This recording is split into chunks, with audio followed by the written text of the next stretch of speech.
Competition करने थोड़ी आए हैं यार, मतलब पूरी जिंदगी रेस में लगे रहेंगे क्या हम लोग। कैमरे पर ये बोलते हैं इनको कोई कंपटीशन नहीं है मुझसे, कैमरे के पीछे इन्हें हर हाल में मुझे नीचे गिराना है।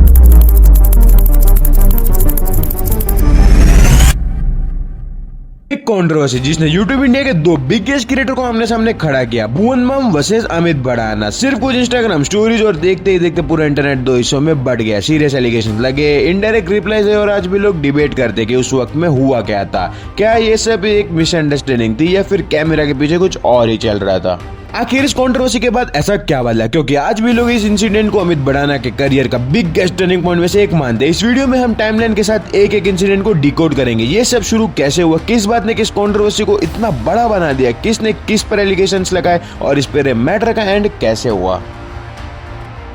2018 में इंडिया में यूट्यूब पर एक टॉपिक सबसे ज्यादा डिस्कस हो रहा था, कौन बनेगा इंडिया का पहला इंडिविजुअल क्रिएटर जो 10 मिलियन सब्सक्राइबर्स हिट करेगा। और इस रेस में सबसे आगे सिर्फ दो ही नाम था, बीबीकी वंश और अमित भड़ाना। दोनों के फैंस अपने फेवरेट यूट्यूबर को पहला 10 मिलियन क्रिएटर बनते देखना चाहते थे। हर सब्सक्राइबर इंक्रीज होने के एक्साइटमेंट और भी बढ़ती जा रही थी और फिर वो दिन आ ही गया। भुवन बाम ने सबसे पहले 10 मिलियन सब्सक्राइबर्स का माइलस्टोन अचीव किया और उसके 2-3 सेकंड बाद अमित भड़ाना ने। उस वक्त सिर्फ ये एक हेल्दी कॉम्पिटिशन लग रहा था, लेकिन शायद किसी को अंदाजा भी नहीं था कि ये रेस सिर्फ 2 साल बाद इंडियन यूट्यूब की सबसे बड़ी कंट्रोवर्सी की शुरुआत बन जाएगी। लेकिन अगर सब कुछ ठीक था तो प्रॉब्लम कहां से स्टार्ट हुई। देखो, 10 मिलियन सब्सक्राइबर्स का माइलस्टोन कंप्लीट होने के बाद ऐसा नहीं था कि दोनों क्रिएटर के बीच सब कुछ ही खराब हो गया था। पब्लिकली दोनों एक दूसरे को कांग्रेचुलेटेड भी किया। उस वक्त ये लग नहीं रहा था कि राइवलरी कभी कंट्रोवर्सी में बदलेगी। और सरप्राइजिंगली इसकी शुरुआत किसी डिस ट्रैक के पब्लिक फाइट से नहीं, बल्कि यूट्यूब के एक ऐसे फीचर से जिसके बारे में शायद उस वक्त ज्यादा लोग जानते भी नहीं थे। सब्सक्राइबर रेस के 2 साल बाद अचानक अमित भड़ाना अपने इंस्टाग्राम स्टोरीज पर कुछ एलिगेशंस लगाना शुरू कर देते जिसकी उम्मीद किसी को भी नहीं थी।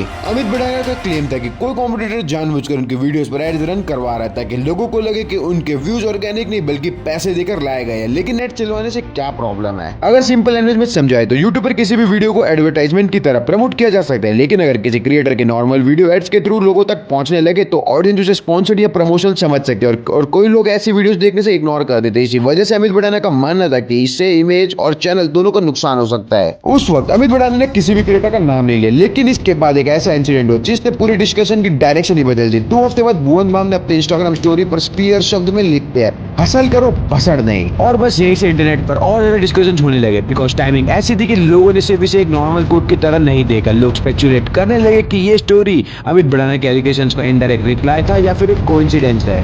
भुवन बाम ने इस स्टोरी में किसी का नाम नहीं लिया, लेकिन डिस्कशन और तेज हो चुके थे। लेकिन इसके बाद अमित भड़ाना ने कुछ ऐसा किया जिससे लोगों का शक यकीन में बदलने लगा। उन्होंने इंस्टाग्राम पर एक और स्टोरी लगाई जिसमें लिखा था, हासिल भी करेंगे भसड़ भी करेंगे। बस यही से लोगों को लगा कि कंट्रोवर्सी सिर्फ ब्रांड से लिमिटेड नहीं है, लेकिन असली एक्सपीरियंस अभी बाकी है। क्योंकि कुछ ही दिनों बाद एक वीडियो अपलोड हुई और उसके बाद एलिगेशंस पहले से और भी ज्यादा सीरियस हो गए। कुछ दिनों बाद अमित भड़ाना अपनी एक नई वीडियो अपलोड करते हैं। अजब गजब पुलिस स्टेशन और वीडियो अपलोड होते यूट्यूब ट्रेंडिंग में पहुंच जाती है। लेकिन इस वीडियो के साथ लोगों ने एक ऐसी चीज नोटिस करनी शुरू की जिससे पूरी कंट्रोवर्सी को एक नया मोड़ दे दिया। और फिर वही हुआ जिसका अमित भड़ाना पहले ही एलिगेशन लगा चुके थे। उनकी नई वीडियो यूट्यूब पर एडवर्टाइजमेंट की तरह दिख रही है, जिसके बाद सोशल मीडिया पर ये डिस्कशन शुरू हो गया कि क्या अमित भड़ाना अपनी वीडियोस को एड्स के थ्रू प्रमोट कर रहे हैं। यहीं से कहानी और ज्यादा इंटरेस्टिंग हो जाती है, क्योंकि अमित भड़ाना ने इस बात को पूरी तरह से रिजेक्ट कर दिया। उनका कहना था कि ये इनकी टीम नहीं कर रही, बल्कि उनका कोडिंग को जानबूझकर उनकी वीडियोस को एड्स के थ्रू रन करवा रहा है। और इसके बाद अमित भड़ाना ने पहली बार कुछ ऐसे बातें की जिससे लोगों को लगने लगा कि उनके निशाने पर आखिर है कौन। बिकॉज अमित भड़ाना ने back to back Instagram story share करना शुरू कर दी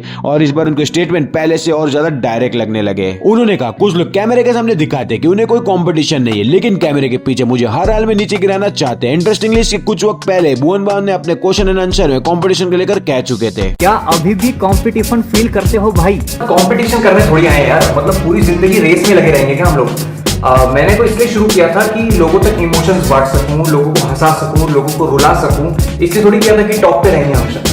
दुनिया को बस एंटरटेन करना है, यही लाइफ का गोल। दोनों तरफ से किसी का नाम भी नहीं लिया गया, लेकिन सोशल मीडिया पर लोग इन दोनों को स्टेटमेंट को साथ जोड़कर देखने लगे। और जब लग रहा था कि कंट्रोवर्सी यहीं रुक जाएगी, तब उसमें एक और बड़े क्रिएटर इनडायरेक्टली इन्वॉल्व हो गए, आशीष चंचलानी। उन्होंने इंस्टाग्राम स्टोरी पर कुछ ऐसा कोट लिखा, coincidence is silent, insecurities are loud. इस स्टोरीज के बाद इंटरनेट पर और भी ज्यादा थ्योरीज बनने लगी। कुछ लोग ने इसमें अमित भड़ाना के लिए इनडायरेक्ट रिप्लाई माना, जब किसी ने अभी साइट से ऑफिशियल नाम नहीं लिया। लेकिन सबसे सरप्राइजिंग बात यह थी कि इतनी सारी स्टोरीज और एलिगेशंस के बाद भी ये कंट्रोवर्सी कभी किसी पब्लिक या फेस टू फेस कन्वर्सेशन तक नहीं पहुंची, तो आखिर ये कंट्रोवर्सीज खत्म कैसे हुई और इसका इंपैक्ट किस पर ज्यादा पड़ा। धीरे धीरे दोनों क्रिएटर्स ने इस टॉपिक पर बात करना बंद कर दिया और वापस अपने कंटेंट पर फोकस करने लगे। लेकिन इंटरनेट कंट्रोवर्सीज की एक प्रॉब्लम होती है, चाहे वो खत्म हो जाए, उनका इंपैक्ट काफी ज्यादा डिस्कशन में जिंदा रहता है। कई लोग मानते हैं कि इस कंट्रोवर्सी के बाद अमित भड़ाना की पब्लिक इमेज को नुकसान हुआ, लेकिन अगर नंबर और कंटेंट को देखा जाए तो ये कहानी सिर्फ इतनी सिंपल नहीं थी, क्योंकि इसी दौरान अमित भड़ाना के कंटेंट, अपलोड पैटर्न और यूट्यूब ऑडियंस तीनों चीजों में बदल रहे थे और शायद यही वो रीजन था जिन्होंने उनके चैनल को सबसे ज्यादा इंपैक्ट किया। करंट सिचुएशन की बात करें तो उनकी लेटेस्ट वीडियो पर सिर्फ 1.2 मिलियन व्यूज आए हैं, क्योंकि जिस अमित भड़ाना को लोग 10 से 15 मिनट की फास्ट पेस कॉमेडी वीडियोस के लिए देखते थे, धीरे धीरे उनका कंटेंट कंप्लीटली चेंज होने लगा। प्रोडक्शन क्वालिटी पहले से काफी ज्यादा बेटर हो गई, वीडियोस बढ़ी और सिनेमैटिक होने के बाद साथ बजट भी बढ़ गया, लेकिन इसी प्रोसेस में उनके पुराने कंटेंट की सिंप्लिसिटी और फास्ट पेस कॉमेडी कहीं ना कहीं कम होने लगी। इसीलिए अमित भड़ाना के व्यूज सिर्फ एक कंट्रोवर्सी की वजह से कम हुए, ऐसा कहना सही नहीं होगा। इनफैक्ट उनके इंस्टाग्राम रील्स पर काफी अच्छे व्यूज आते हैं। वहीं दूसरी तरफ भुवन बाम ने अपने यूट्यूब के साथ वेब सीरीज, एक्टिंग और दूसरे प्रोजेक्ट्स में भी अपनी स्ट्रॉन्ग आइडेंटिटी बना ली है एंड नाउ ऑडियंस काफी एक्साइटेड है ढिंढोरा सीजन 2 को लेकर, इंक्लूडिंग मी। वैसे तुम्हारे हिसाब से इस कंट्रोवर्सी में तुम किसके साइड ज्यादा रीजनेबल मानते हो? क्या तुम्हें लगता है कि ये पूरा मैटर सिर्फ एक मिसअंडरस्टैंडिंग था? अपना ओपिनियन कमेंट पे जरूर बताना। अगर आपको वीडियो अच्छी लगे तो वीडियो को लाइक करना, चैनल को सब्सक्राइब करना। मिलते हैं अगली वीडियो में, तब तक के लिए बाय बाय।